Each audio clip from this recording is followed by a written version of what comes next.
here we go. Frank, did you hear it that time? I did. All right, there we go. Finally got those technical difficulties worked out. Well, such a professional podcast we got going these days. Who would have thunk it? This is Chris Freight Games, a professional podcast. We'll call it that way. Are there such things as professional podcasts? What does that even mean? I think it's when you get your Patreon threshold above, like when you get to 5 digits on your Patreon, then you're professional. All those people that thought they were sitting pretty, making like 2 G's a month on Patreon, they're sweating. They're sweating right now, huh? Yeah.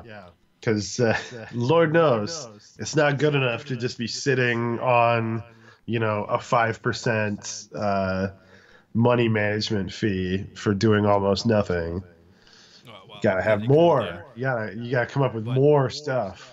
The problem is that once you have a company funneling that much money through itself, they're like, we could just, if we just took another percent, we would be doing way better. So that's the problem. All right, there you go. It's a professional economics podcast, if you will. My name is Chris Stats, and we got Frank White. Frank, how's it going? It's going good. I was actually lying. I didn't hear the music. Oh, really? I wasn't sure what you were talking about, and I just wanted to agree to make things less awkward. All right. Well, I'm but now I'm playing admitting the theme song to the podcast like live, and maybe you can't hear it because you're on Skype, but yeah, the people in YouTube land was able to hear it. So it is Chris Frank Games. We're right. The first week of February is done in the books. A lot of news for this week. All right. So should we roll clip? Should we dig right into it? Yeah, let's go for it. I got a trailer we can watch. No, I'm just joking. All right. Well, I think pretty obviously the biggest news of the week was the launch, pretty much the stealth launch. I guess that's what they call these things these days. Although I guess it wasn't that stealthy. Of course, Apex Legends, the new game from former Infinity Ward Vince Zampinelli and some other guy. I would hate to be the other guy. Some other guy from Infinity Ward. Of course, it's cool in the shadows. The sun doesn't beat down on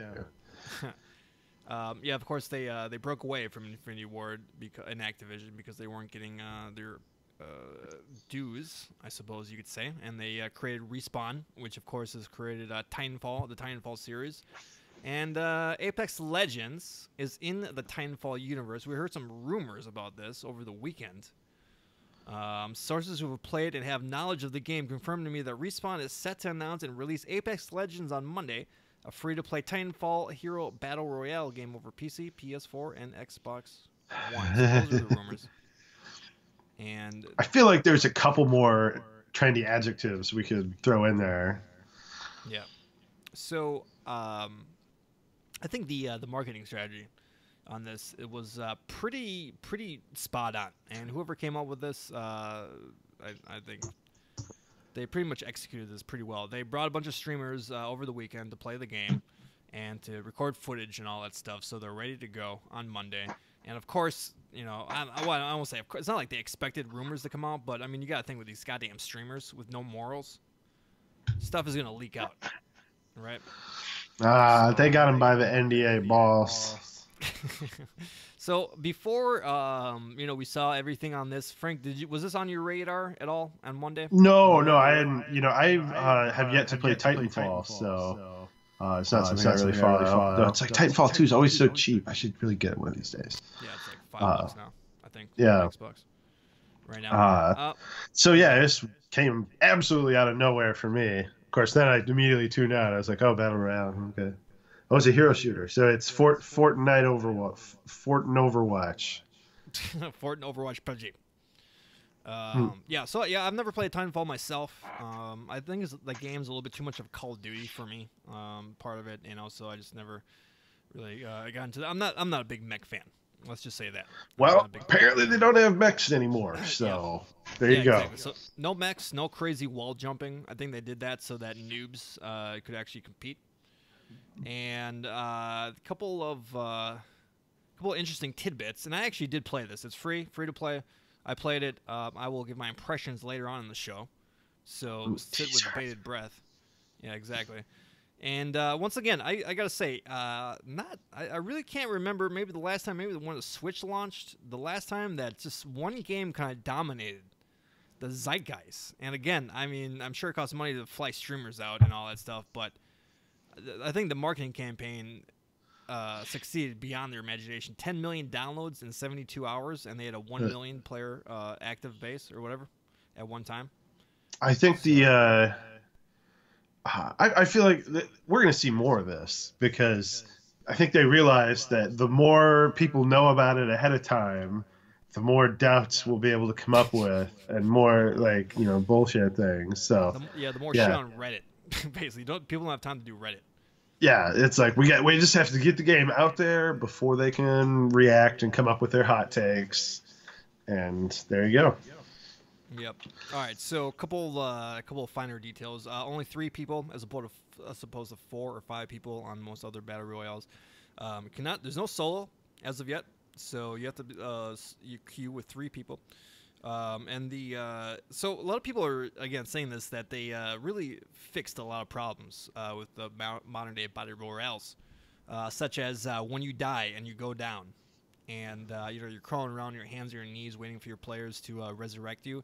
Well, there's this thing called, and Frank, I don't know if you're familiar with this term. I actually just probably learned this maybe 2 weeks ago in PUBG, but it's called thirsting. Have you heard of thirsting before, Frank? Not in this context. Okay. Another context. Okay. No, thirsting is when you're down on all fours. Well, this sounds pretty disgusting, right? Now that I'm saying it. But instead of letting your opponent that knocked you down, that knocked you down, instead of letting your teammates fight it out and see if they win to resurrect you, they kill you while you're knocked down and vulnerable. Whatever. Vulnerable. There we go. That's a tough word to say, by the way.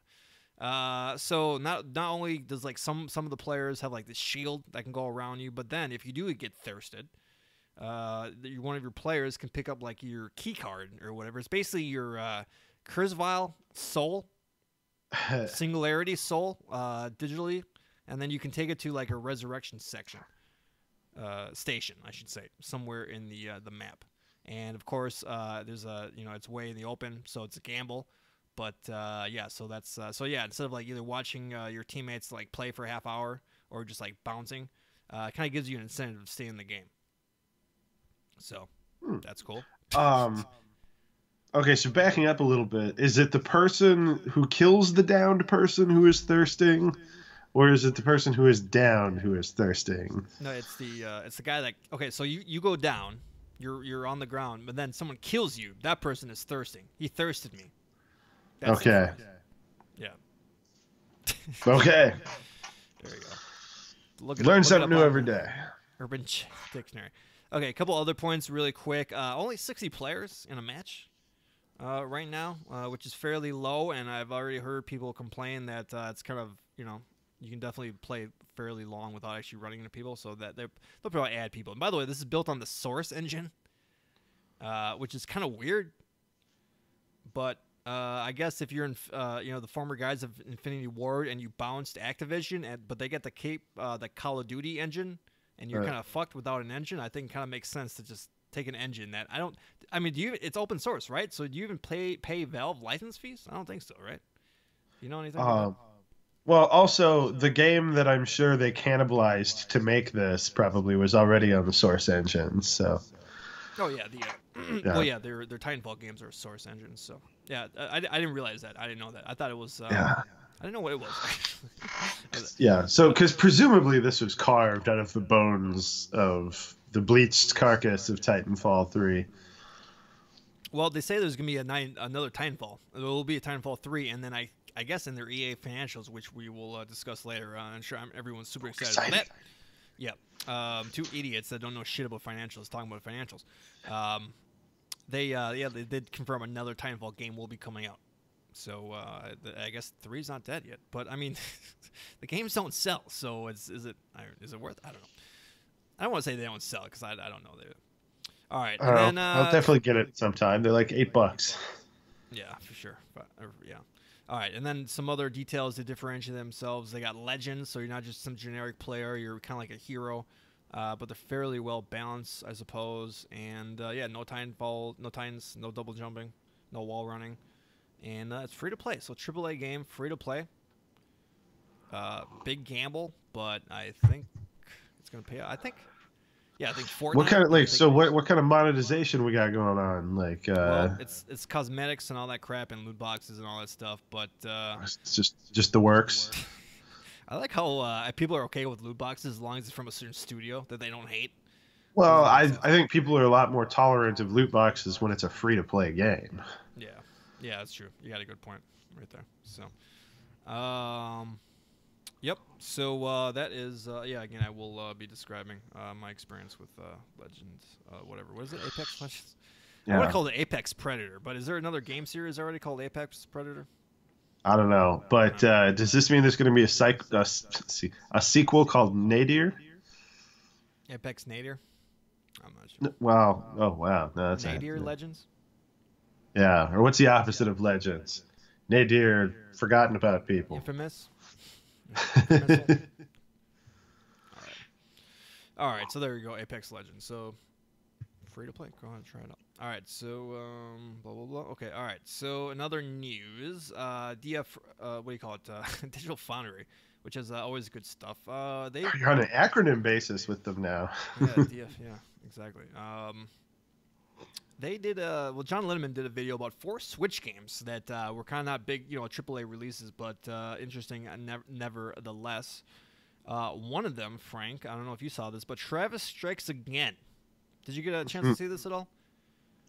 Yeah, it's just I saw a little bit about it. Okay, so he's basically it runs, I guess, fairly good at 60 frames per second, not consistently, but it drops down, I guess, sometimes. But Frank, I didn't realize kind of what this game. This is almost like a WarioWare game where you're like inside like a failed console that never got launched or whatever, and you're basically playing a bunch of they're not mini games, but they're like kind of different, and a lot of homage to like Hotline Miami and games of that sort. Yeah, well, I guess that's the conceit, like that he's going through different video game themed worlds, but I've actually heard that a big complaint is that the combat is really samey. Pretty simple. Like it's a top-down hack and slash, and I think it's that most of the different games are more just skins on the hack and slash action.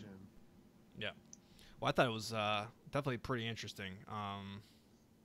So I didn't really realize what that game. I thought it was just a crazy pseudo. What's his name? Pseudo 54 or whatever his name. Pseudo 51. Yeah, I never had a Wii, so I never got into No More Heroes. I think I played like the PS3 ports at some point and wasn't super excited about it. No, I'm more of a Killer 7 guy. So when's that Killer 7 remaster coming to consoles? Come on, guys. Get with the picture. Yep. Come on, folks. All right, and then he also looked at Firewatch on the Switch, which came out recently. Not too good. Not looking too good. The game struggled when it came out, and yeah, it does not run too good on the Switch. But hopefully they release a patch and all that stuff. And this other game, I kind of forgot what the name was, but it was kind of like this. It was like a reimagining of Ghosts and Goblins, but you're like a chick knight. And it looked really, it was like 16-bit pixel art type stuff. It looked really, really good. I can't remember the name of it. I definitely think I might. Here's some keywords for you to Google, listeners. Chick Ghouls and Ghosts Switch. There you go. Wait, is it actually Capcom? No, it's like someone who made like Axiom Verge. It's like one of those things. Pixel art thing. No, you're piquing my interest here. Ghouls and Goblins Girl Switch. How about we do that? Girls and Goblins. Oh yeah. Yeah. I don't know if Firewatch was the most optimized game in the world, so it's a pretty low budget affair. Because otherwise, it's not a super demanding game. It's got kind of a cel-shaded almost look. All right, I think it's called Battle Princess Madeline. That seems what to be. Battle Princess Madeline. Battle Princess Madeline. Yeah, it looks pretty cool. All right, and then Nintendo announced their games of February, and I'll tell you what, this is pretty big, pretty big month for the NES here. Super Mario Brothers 2, which I posit, I was thinking about this. This may be the best game on the NES. I mean, if you think about it, it's kind of like an adventure platformer in a way. You're like a puzzle platformer. I mean, think of how ahead of its time. I mean, I know it was a Dookie Dookie Princess or Panic or whatever the hell it was. But, I mean, they still made a great game. I mean, you can do 4 different players. I mean, That's nuts at the same time, but 4 different characters. It's funny how, like, just that factoid. That's just a stock factoid everyone has. Did you know in Super Mario 2? It was actually super common. The YouTuber I like, SNES Drunk, the other day, what's mostly about Super. He's really sober and he talks about Genesis. No, I'm just kidding. Well, he does periodically talk about Genesis because he had a video just today about the NES game about the Noid. Oh yeah. Good and, graphics. That was same story where it was a Japanese game where you like had a falcon and it was like a fantasy setting and they just reskinned it to be about pizza and the Noid. How about the 7-Up Dot? Remember that game? Yeah, Cool Spot. Cool Spot. There we go. Yeah. Actually, you know what? It was funny. I had a game as a kid, going way back here.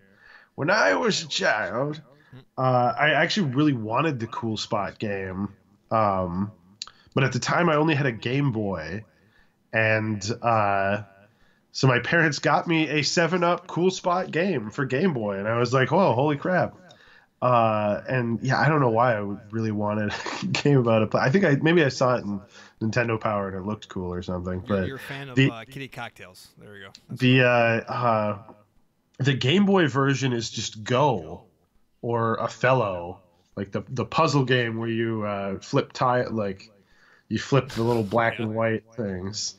And it's actually super duper fun, but yeah, not a platformer. So I was very disappointed. That's just it's a digression, but it's about video games. So anyway, that's the end of that story. I remember very clearly a screenshot, probably from EGM, of the 7-Up Dot, like on a like surfing on like a 7-Up bottle or something like that. And whoever rendered that 7-Up bottle, like the 2-liter, had really good colors. And I remember, wow, that looks pretty good. Now it probably runs like shit in real life, like actually, the game. But I still remember that screenshot. It looked pretty good. The power of bullshit. So Super Mario Bros. I know you didn't have NES, but have you played this, Frank? Have you played this? Yeah. No, I had friends that had NESs, and it was not an uncommon game. Like I think that's a reason why everyone has that factoid. Is like it sold pretty well in spite of being super weird, and then everyone played it, and it was like, what is up? Why am I jumping on top of an egg that a weird creature is shooting out, and then like pulling it up over my head? You do so much gardening in that game. Yeah, why do I have an onion? And where's the mushrooms? And yeah, when that game, Legend of Zelda, Super Mario Brothers, you cannot have more different sequels to just giant hits than Zelda 2 and Super Mario Brothers 2. Complete 180s from the original game. And I remember when you grab the key, and then that crazy moon face, ninja face thing. Oh yeah. That was scary as shit. That was very scary back in the day. Almost as scary as Jason in Friday the 13th, but not quite. All right, so I think I'm actually going to try that, play it, see how it holds up. Now the only problem is that the Pro controller and the other controllers for it, like the Switch, are not good for these NES NES games. Now I understand why they're selling those NES controllers. I wish they weren't $60. But, we're gonna get you with something else now. I think I like a USB though, like PC controller. I think it works for it though, so I might just get a knockoff, something like that. Yeah. Well, and there's Check 8-Bit Do. I don't know if they have anything Switch compatible yet, but they always had like things where you could, wirelessly use old timey controllers, but that kind of stuff. Yeah. Look into it. Should I spend $30 on a controller just for Super Mario Brothers 2? Just play for 5 minutes? I don't think so. All right, and then you'll be able to play a lot of different games for 5 minutes. Yeah, there you go. The whole selection. The whole catalog. All right. And then Kirby's Adventure. So this was a latter day NES game, I believe. I think it was actually the last first party title for Nintendo. Yeah, it's the NES. definitely up there. Yeah. And I never played this. So I might give this a go. I don't know, Frank, have you played Kirby's Adventure at all? No, I've actually played surprisingly few Kirby games for how much I enjoyed the original as a child. Another regular Game Boy game. And then I had Kirby's Pinball, which was also pretty cool. But no, I've never played any of the NES or Super NES games. But I'm okay with that because my childhood memories of marshmallowy white Kirby can be unmolested by the harsh truth of the pink Kirby. Yeah, I'm surprised they haven't gone back to all those yearbook photos and changed the white Kirby into maybe more flesh toned or something like that. Get rid of those hoods. Shakira Miyamoto broke into my house to like take a pink highlighter to my NES or my Game Boy cartridges. Frank, before it comes out, how many parties have you attended while in high school in blackface with a noose? Just tell us right now. I'm not from the South, so yeah, no. Up here, it's the yearbook photos of you in like a full Indian headdress.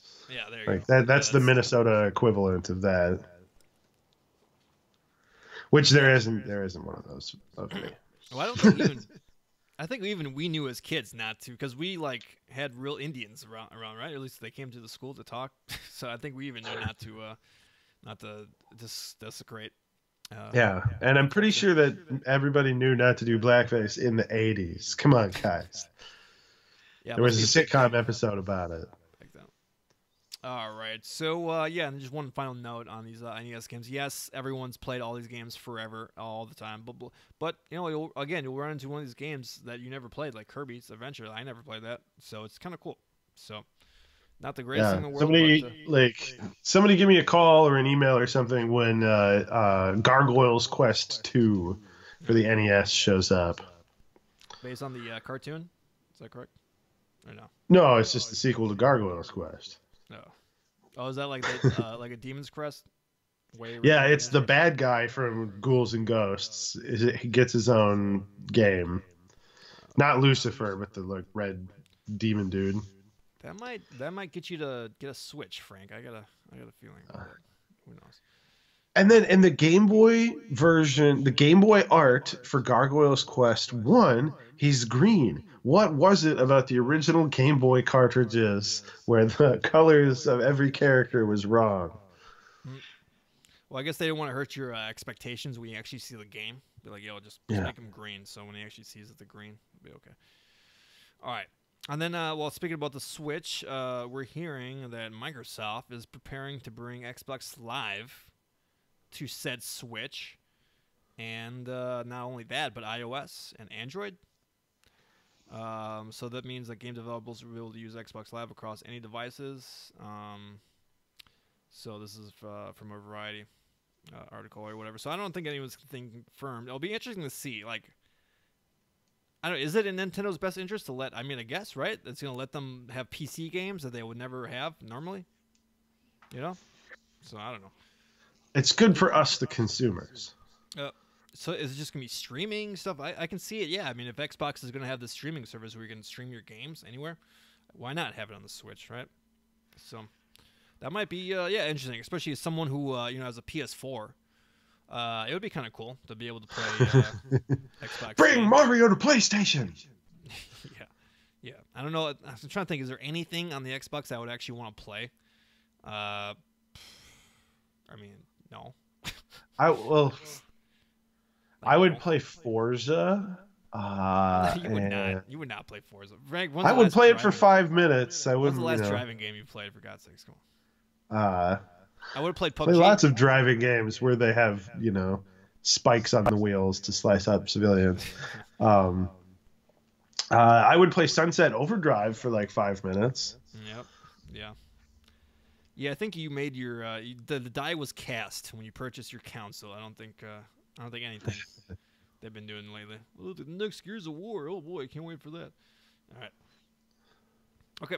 Then, I want to be unhappy about Crackdown 3, because I really liked Crackdown 1 back in the day, but So did you I see just any of can't the bring Crackdown? myself to be jealous. Yeah. Did you see any of the Crackdown coverage? I guess a bunch of stuff came Yeah, out. I watched some of the Game Informer stuff. Like they showed, so it was like, yeah, the multiplayer was like this is what you guys did with the cloud thing. Like it's just a big arena where the buildings kind of collapse, Mhm. and it's only in multiplayer. Oh yeah. There's no destructibility. Yeah, because it's all using their cloud technology, and Why can't you use that for single player? Huh? I thought we were yeah, always on. I don't know. Yeah, I don't really. I have nothing to do with Crackdown. So I never played it's the a original. cloud. Yeah. All right. And Crackdown then cloud. EA had their conference call, and we're not going to go too much into the deep woods here, but just as it pertains to me, because I'm a Battlefield player, just a couple things that were pretty interesting. Of course, Battlefield launched like a month late, and basically sold 1 million less copies than EA expected. They still sold 7.5 or 6.5 or something like that. That's still a lot of fucking copies. I mean, Jesus Christ. Yeah, it's you missed your 8.5 million target by God, but one even if you think eighth. that is 600, no, that's $60 million though. I guess that's quite a bit off, I suppose, huh? Yeah, we better co-commit ritual seppuku. Yeah, Andrew Wilson, do it on a loot box, do it. No, all right. So yeah, so they blamed it, being sandwiched between Call of Duty and Red Dead, and this game still wasn't kind of ready when it launched. So Yeah, um, it's all your fault, guys. I don't know what you're blaming these other games for. yeah. And then also, blah, blah, blah. I also heard some theories that, because EA is pushing this EA Access program where you basically, I don't know if it's $10 or $7 or whatever, and you get access to all the new EA games and all this stuff. So there's this theory that a lot of PC players are using that, and they're not buying these $60 games. And maybe that might not be working out for them. However, maybe a couple quarters down the line when they don't have big games to come out, maybe that income will, that revenue will help them. I guess. Again, I don't know what I'm talking about. Or that's just it's just a really terribly managed company, and one department is all mad about the other department cannibalizing it, but they never like get together to talk and be like, all the money's still going to us, right? Oh yeah, and they're like, no, they're like, why are sales down? And the other team is like, woo. Okay, The left hand other doesn't know what the right hand is doing. Yeah, well, it must be tough to run a huge ass company where you got all these studios and people are missing deadlines and all this shit, and then yeah, it must suck. I'm sure Andrew Wilson's not having fun running a goddamn video game company. All right, couple other points. So they said another reason why they said they missed target is because they instead of working on the battle royale at launch, they worked to get that single player missions campaign or whatever. And I think looking back on that was a huge miscalculation. And I think they did this just because Battlefield, the original Battlefield, when it first launched, people eviscerated it for not having a single player campaign, and I think they feel stung. But I don't think, I mean, Call of Duty didn't have a single player this year. It had a battle royale. I don't think anyone really cares anymore. I think that ship has sailed. Yeah. You know? Well, it's one of those things where you get points off from the critics, for being deficient in that way. But I'm sure I'm sure their internal numbers are just, they just zero in on exactly what's popular based on the previous experience. Yeah. Or maybe it's just a Star Wars thing where they don't want a multiplayer Star Wars game. They want like a single player experience. So that could be it too. Yeah. But yeah. So yeah, it'll be interesting. I think there's a lot of room for different battle royales. I mean, you got the futuristic one that Respawn, of course, EA publishes their games, and then you're gonna have this World War II one that comes out later in March. So I think there's room for different. And then you have the ones that are just every man for himself multiplayer modes that aren't anything new, but are just called battle royale now. It's last man standing, bastards. All right, and then here we go. Red Dead 2, because Take-Two had their little earnings conference call. I don't know, Frank, I don't think I should even ask you this, but can you just guess how many millions of copies Red Dead 2 sold? Just give me a wild guess. 16. You know what? You're not that far off, but it's 23 million copies. 23. Holy that's shit. a lot. That's a lot of fucking for like what? It's been out for like only a couple months, right? 4 months. That's a lot of fucking. That's a lot of money. That's a lot. Well, Of it fucking was, one of the biggest, one of, if not the like biggest opening for a thing, that like is period. that's A bit of media. 1.38 billion dollars if you sold each copy for $60. Jesus. Yeah, and that is why Rockstar never learns their lesson and never makes a game with good combat, because Yep. their bad formula that is bad and makes for disappointing games that you still put 100 hours into was still getting them 23 million copies sold. Yeah. So you can expect Red Dead 3 to control Yeah. like horse shit. And Their be available. lock-on aiming is here to stay, guys. Yeah.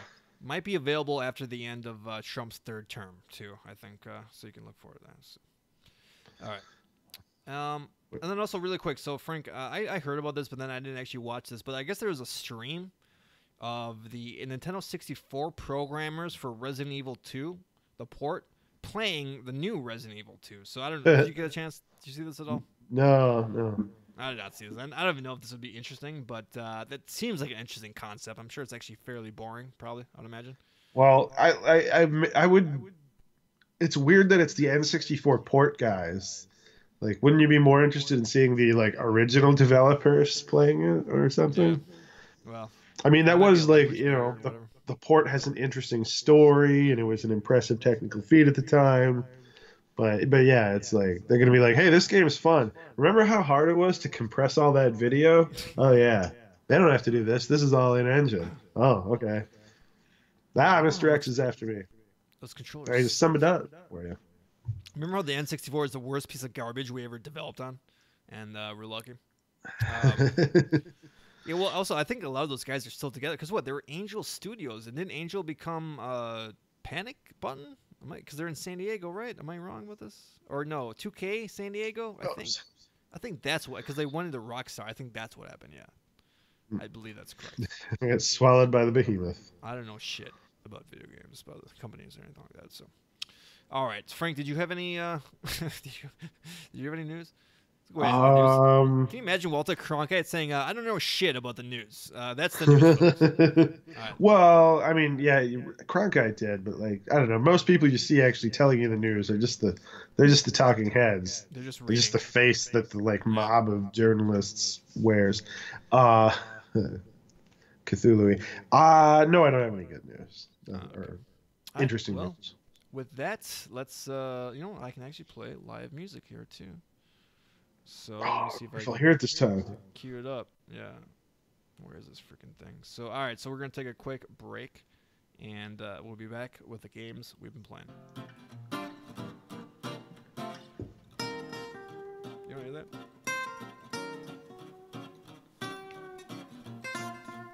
No, I got nothing. Oh, well. All right. Do you need to take a break or anything? I'm good. All right. We don't need to actually play this whole thing.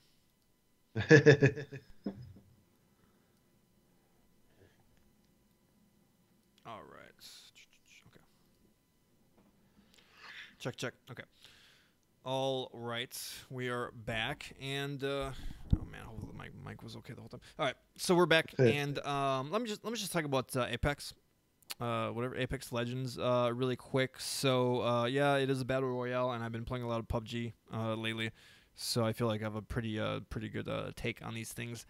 And I'm not really big on the graphics because everything seems like very, very square. It's still, I mean, it's not Call of Duty, but it still kind of has this Call of Duty kind of garish color. I don't know. I wasn't really a big fan of the aesthetic and the characters. They got the like chunky tech people going on, where it's like you have like an interesting head, and you're just kind of a mass of pockets. You look like a Rob Liefeld character. Fucking guy with a crow. He's got this stupid shit coming down from his head. Like what is? It's completely useless. Like why would a person have that? You know? I don't know. I didn't think any of the characters looked that compelling, actually.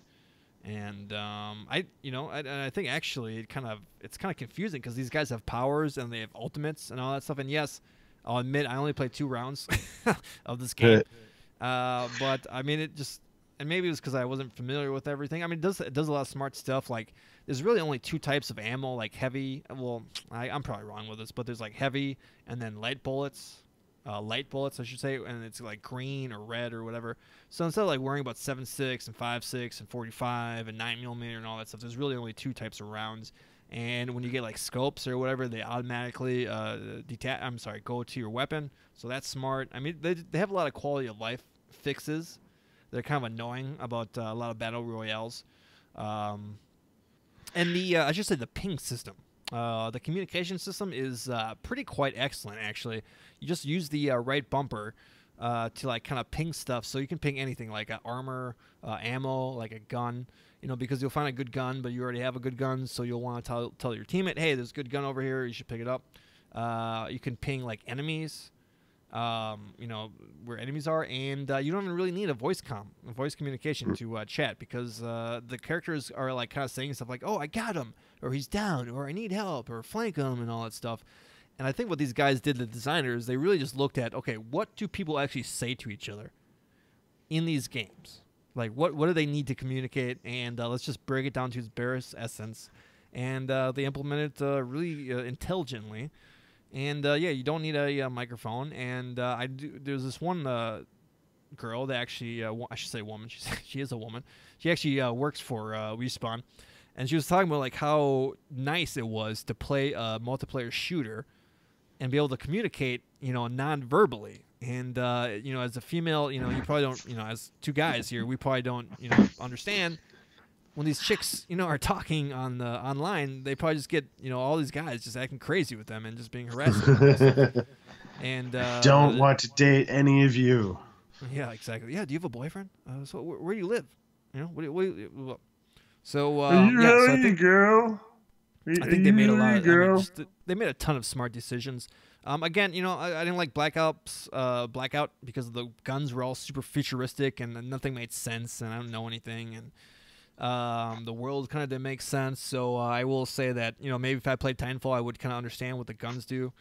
But yeah, I'm not into the sci-fi unless if it was Star Wars, I might be into it. But yeah, I'm not into the sci-fi universe stuff that I really have nothing invested in. So what kind of stuff do their ultimates do?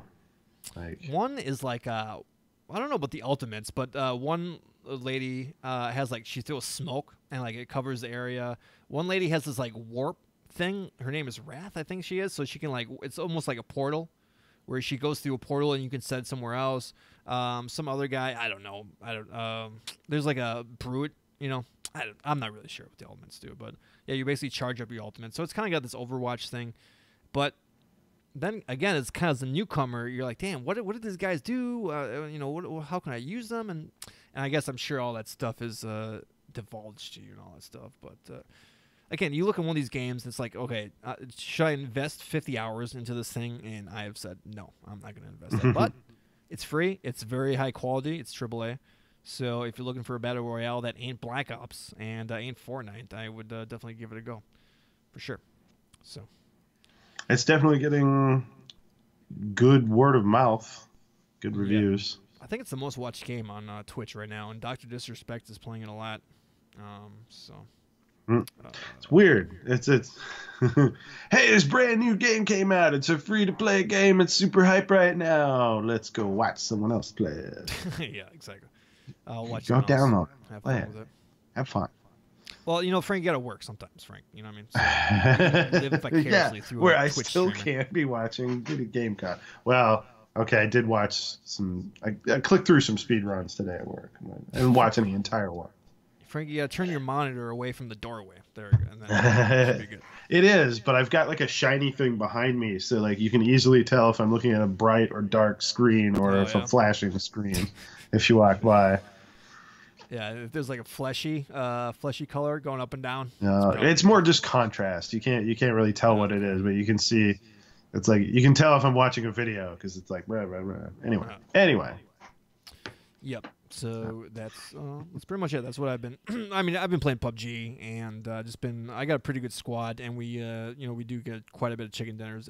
I gotta say, it's not easy to win these games, at least in PUBG. So there's nothing really quite as satisfying as winning one these days, I think, in this game. And then just more Battlefield 5. But also kind of the interesting about Battlefield 5, since the last update, there's this huge glitch that doesn't happen all the time, but it happens seemingly only on PS4. And it happened to me, I think, maybe twice. But basically, like, the frame rate goes down to, like, literally 1 frame per, like, 5 seconds. It literally is like a stutter show, and you still hear the audio and all that stuff. And I think it happens for everyone. It's something to do with the netcode, I believe. And the pings just go crazy and all that stuff. And I think the only way, I think it stops after a while, but yeah, it's pretty bad. And it mega lag spike. Maybe that's somebody's ultimate. yeah. Fuck up everyone's latency. Yeah. It's just you just hit the scramble internet button. Yeah, and apparently they have isolated the problem, but it's not going to be in the next update. So there you go. I'm glad they're right on top of that. So, okay. All right. That's all I got. Frank, what have you got for us? Not too different from last week. Still playing Resident Evil 2 and Ace Combat 7. Pretty much done with Resident Evil for the time being. Completed the Claire B scenario.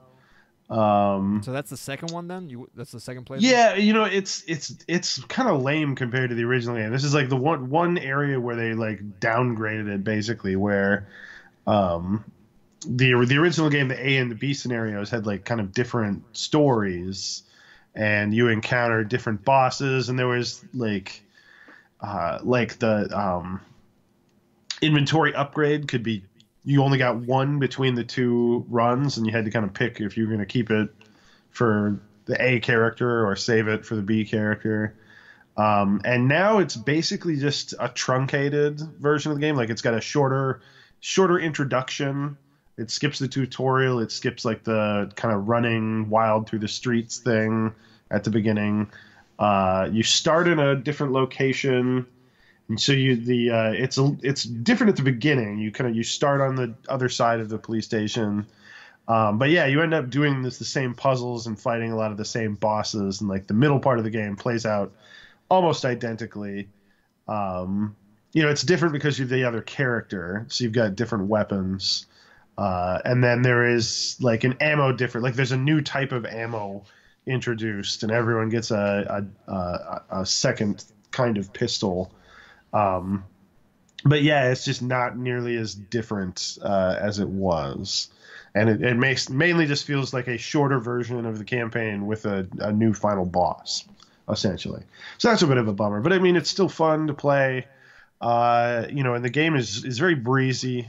It does not demand that much of you to get through it all. The speed runs are down. Speed runs are down to like an hour.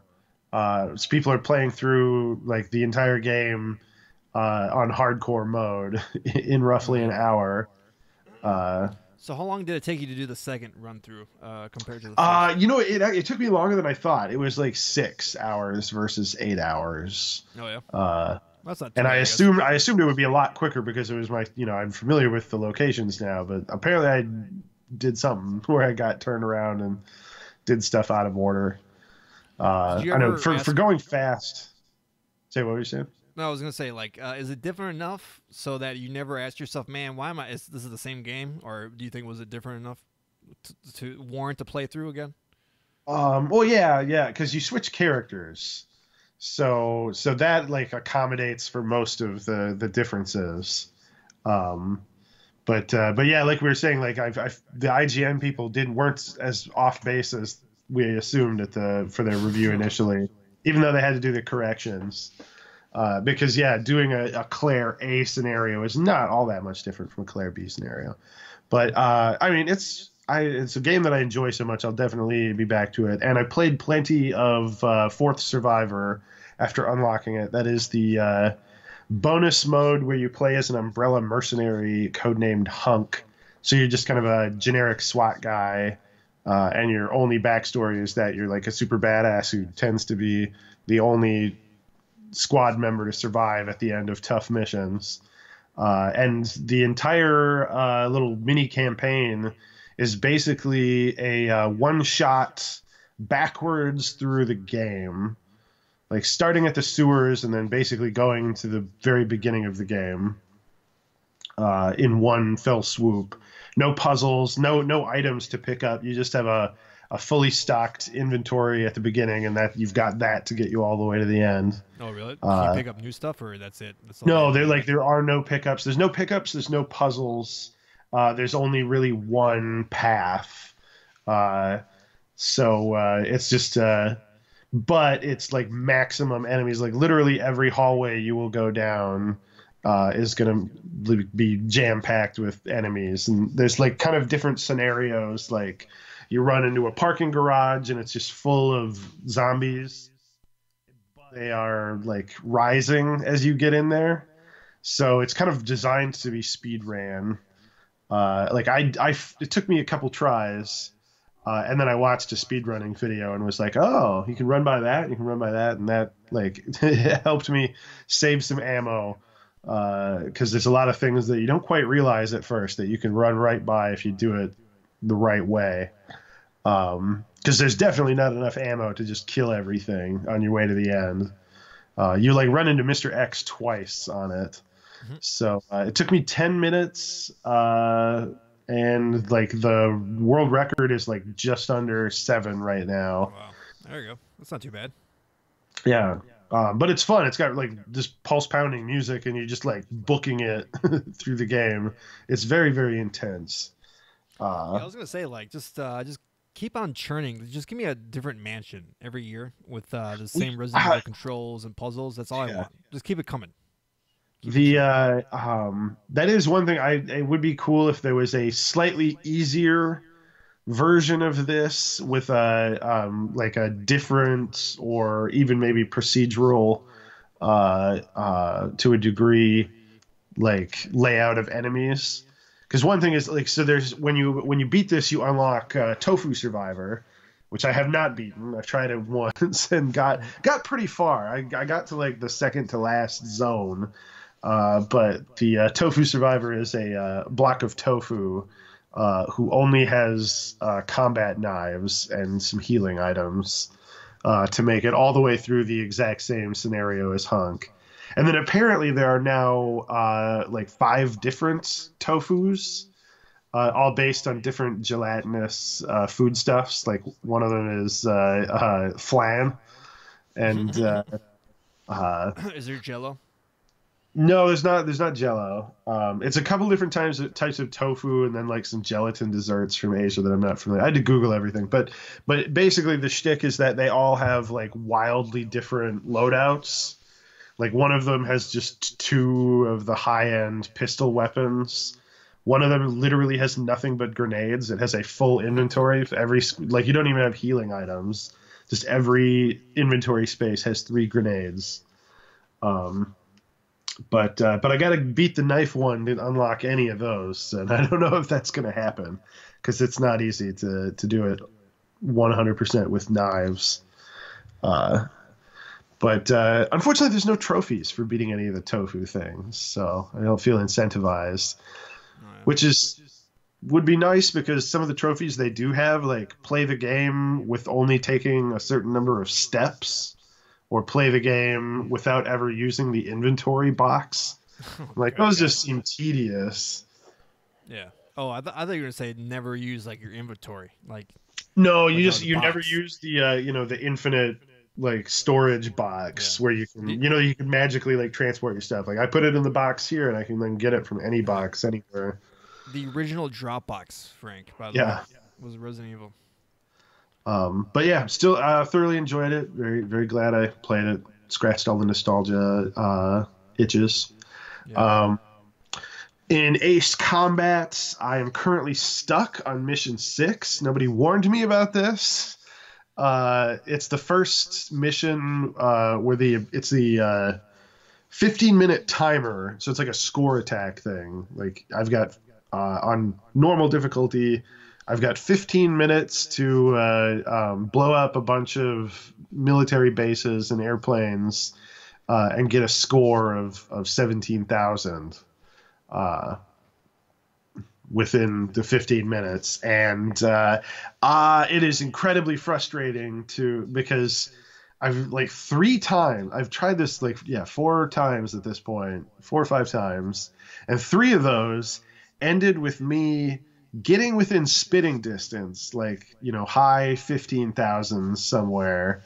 So I got 2 minutes left, but I'm within, the amount of time. Like if I actually got a couple of good kills in, I could probably do it.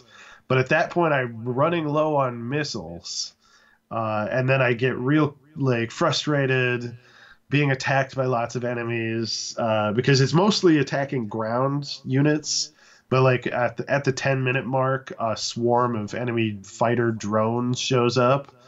So basically, it 3 of these times just ended with me, playing it for 14 minutes, getting pretty close with the score, running out of ammo, and then crashing into a mountain while I'm desperately trying to shoot something down with the machine gun because I'm so damn close.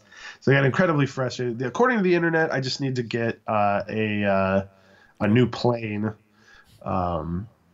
There's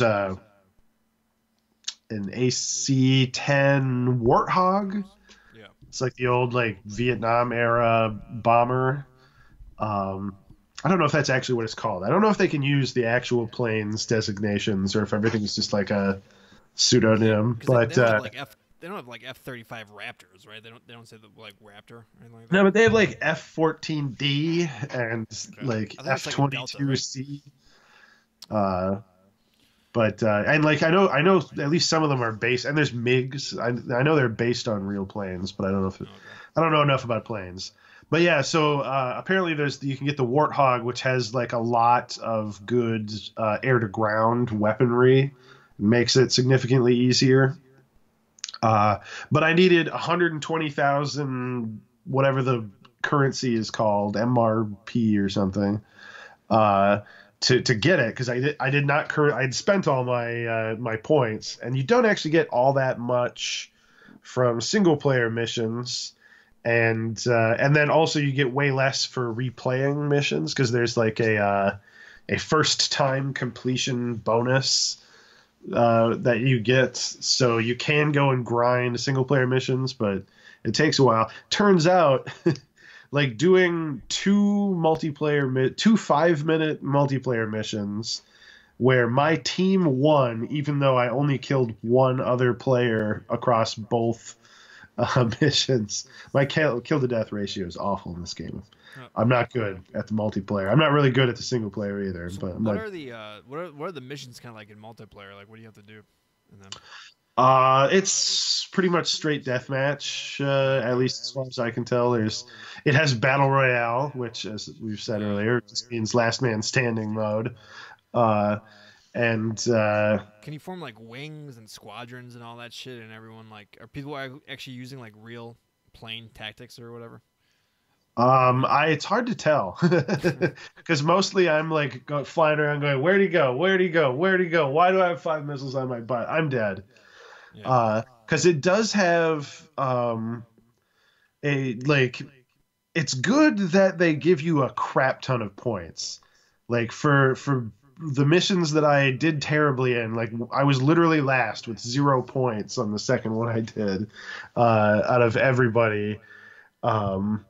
But I still got 120,000 points, which is almost double what early story missions have been giving me, and it takes a lot. It's 5 minutes, so it's weird. The game is incentivized. Go out and be the target for somebody who actually cares about the multiplayer. We'll make it worth your while. You can buy some planes for single player, but there's a whole system where you can get upgrades for your plane. And it has a whole series of there's single player ones, and there's also multiplayer ones that are separate. The single player ones can be used in multiplayer, just not vice versa. But they're upgrades for your planes that you have a certain number of slots, and so when you have a bunch of upgrades, you can put them in. And then they also have a point value. So the multiplayer modes can be restricted based on point value, like nothing over 2,000 points, which still means nothing to me because as somebody who's never played multiplayer before and is not very far in single player, the highest value like loadout I could make was like 1,800. So I was well below like the cap for any of the multiplayer modes. I mean, and then I looked at what they were, and like the upgrades are like, well, the missiles are faster and better at locking on and stronger. And I'm like, well, this is no wonder they give you tons of points. This would be awful. As a first time player, you're trying to get the handle on, dogfighting against a human player, and they have better everything than you. Their missiles go faster, lock on better, do more damage. They can turn faster. They probably have a more advanced plane unlocked in the first place. So, yeah. So I don't feel too crappy about doing so terribly. So is there? I wonder how big the online community is for like, because I don't think there's other like fighting planes games other than like the. I'm sure there's World a of lot of Tanks like ones. little niche ones, but yeah, this is probably. Yeah. I didn't have to wait super long for either of the matches, so Yeah. didn't look like Yeah, it was super hopping, but I didn't know there was a multiplayer. There should be a a VR multiplayer. I think that'd be kind of interesting. Probably even a everyone Battlefield. jukes. It's Yeah. that's how you win. You just get the other player to throw up in their Yeah. PSVR. Whoever vomits last wins the battle royale. Gets the Oh. chicken dinner. There you go. So yeah, we'll see how single player continues on. But it was really frustrating to waste like an hour on this one mission because I kept almost just barely not making it. So this mission, you have to get points to beat the mission. I gotta say that kind of sounds like shit, and like that seems like archaic. That sounds like the original. Like, Yeah, it's just XCOM like or it's a mission type of rather than like destroy everything. Yeah, because most of the missions before have been like go to point A or point B and then like destroy a certain number of important targets. And this one was just kind of a free for all. Like there's 3 kind of military installations, so blowing up like anti-aircraft guns or missile launchers or warehouses is worth a certain number of points. And then luckily it's like other airplanes are worth a significant amount, which is nice because it takes so much longer to shoot down a plane that wants to dogfight you than to just like shoot some bombs at some warehouses. But now, it's not unfun. It's just a pain in my butt. And I'm starting to really not like this upgrading system. Like now that I know how many more points you get from losing in multiplayer matches or like not doing well in multiplayer matches, it's like, yeah, I really feel like I'm being pushed into just feeding frenzy. Like I don't want to play multiplayer, but I can take those points and spend them on single player stuff and not die so much. Hopefully.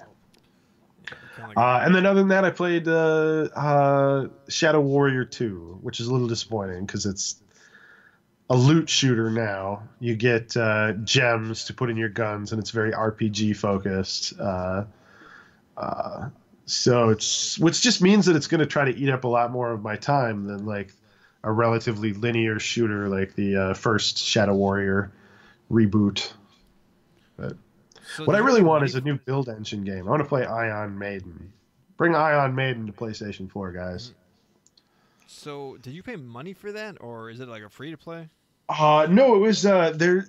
It might still be going on. There's a PlayStation bundle right now on Humble Bundle, Okay. Which are usually pretty good deals. This one was like so. I remember I looked it up. I'm like, what is Shadow Warrior going for right now? Anyway, like, and it's like $40 on PSN.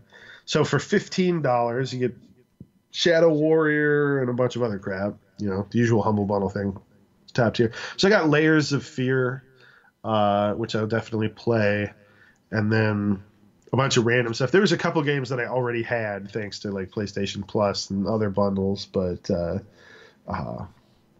not enough to to make it not worth it for the games I did get. Wasteland 2 was on there, so I can give that a try and bounce off of it hard because I know I will, because it's like an XCOM-y sort of game. But so are you playing with other people, or because I'm just watching? No, I haven't tried the multiplayer yet. But yeah, it's like you can do like squads of 4 or something. Yeah, looks kind of. And just go through kind of the single player levels. Looks like a really nice Serious Sam type of game, not too crazy. Yeah, it definitely has that, especially because there's gigantic enemies. But yeah, because it's multiplayer focused and like it's mission focused, the first thing I did, like when I got to the point of the game where I can like pick from different missions, was like do a side mission kind of thing that I assumed would be shorter and easier than, the main campaign missions. And it didn't give me a warning that I was under-leveled. Like, there was some other missions that were like, you're not leveled enough for this. And I did it, and it took forever because all the enemies were like suddenly mega bullet sponges. And then these games are always frustrating at first. All these loot-based games where you're just constantly swapping out stuff. Like, every couple of enemies you kill, you get something new. The game has so many weapons.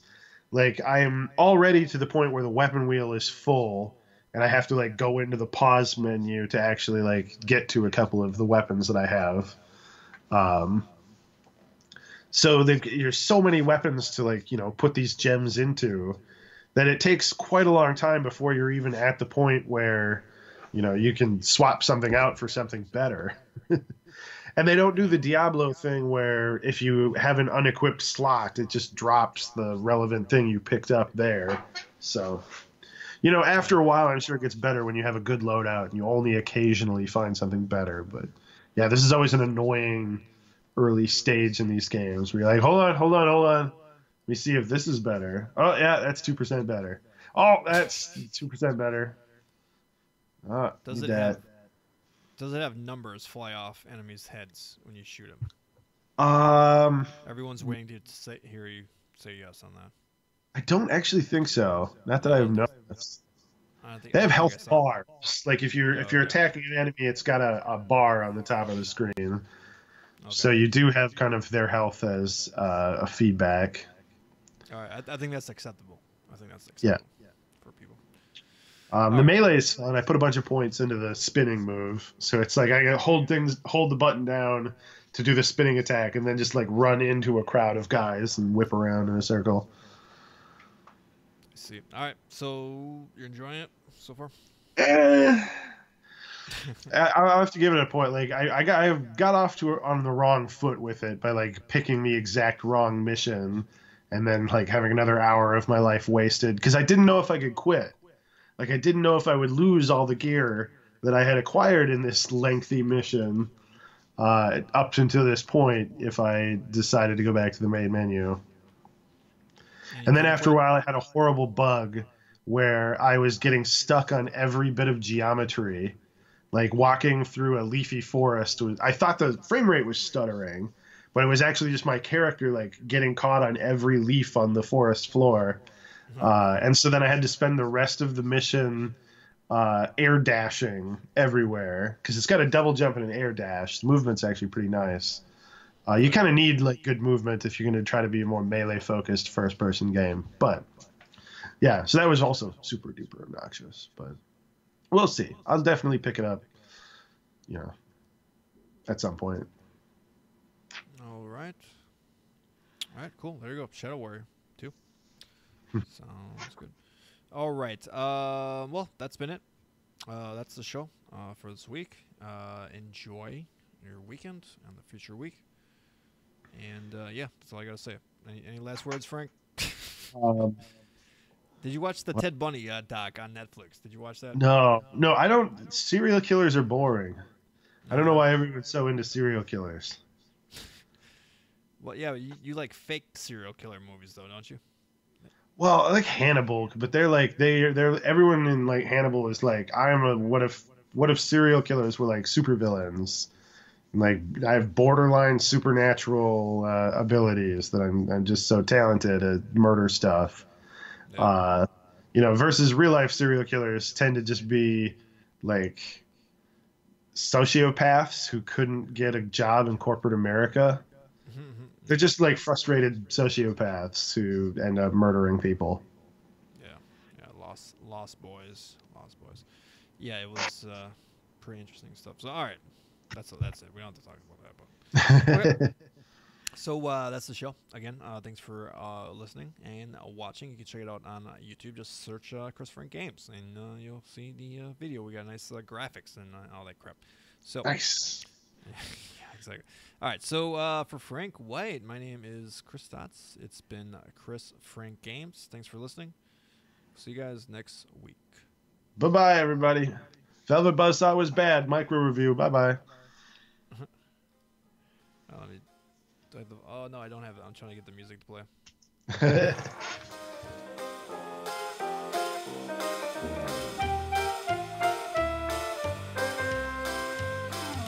Velvet Buzzsaw was pretty bad.